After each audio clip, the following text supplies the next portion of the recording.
Hi, I'm Chad from Medic Training Solutions. Today I'm going to go over the Zoll AED 3 unit.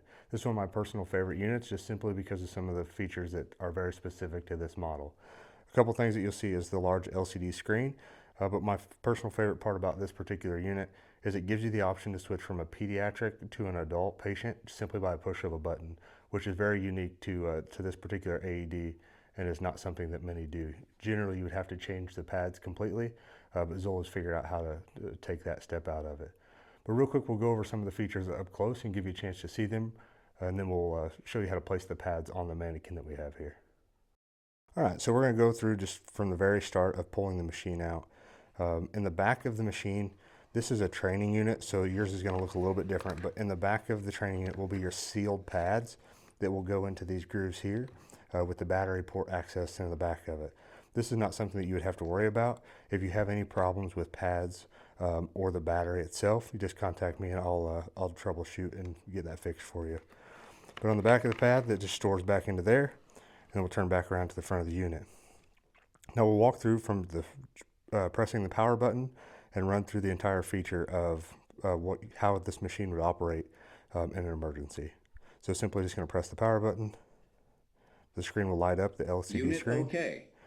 This is telling you that the unit is functioning properly. Stay calm. Check responsiveness.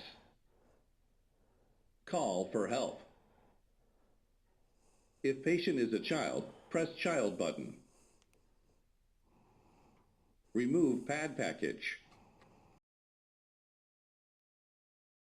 Cut or tear clothing to expose patient's bare chest. Cut or tear clothing to expose patient's bare chest.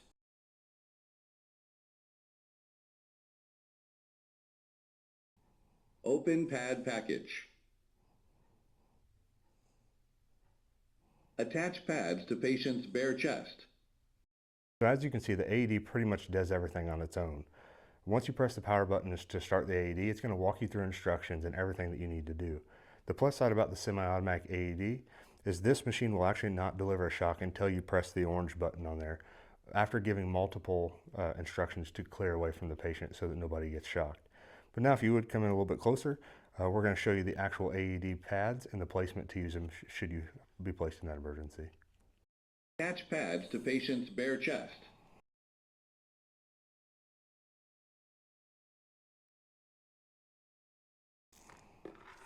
Attach pads to patient's bare chest.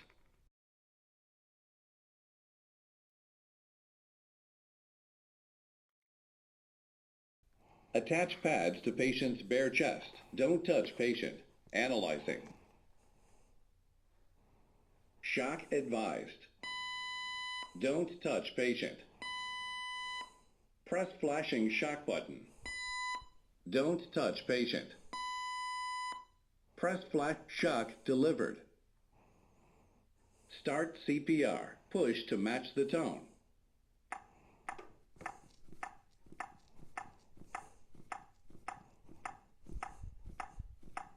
Push harder. Push harder.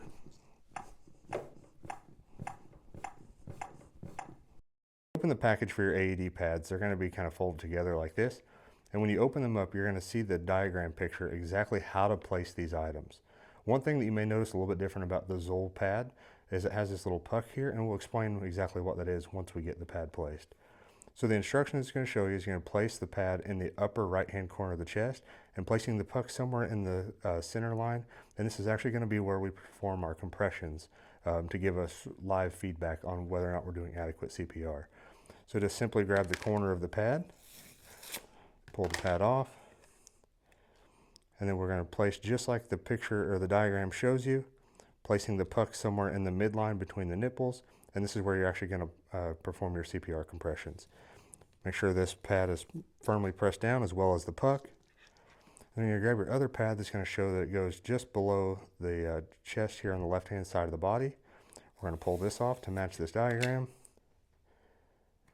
And it's going to go just as so. Now at this point in time, if you need to move any of those cable management to get to this puck, you can do that at this time. And then begin with your CPR. So this is going to analyze the heart rhythm as soon as it picks up any kind of, or picks up that the pads are properly placed. It's going to analyze. At that point in time, you'll stay completely clear of the patient. Do not touch them at all. It's going to allow the machine to figure out whether or not we need to deliver a shock or if we need to continue with CPR.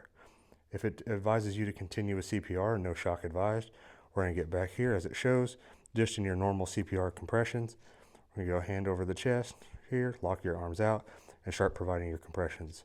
As you heard in the video, it says push harder, or it may tell you push faster. So this gives you real live feedback on whether or not you're doing adequate CPR and gives you instructions on how to fix that.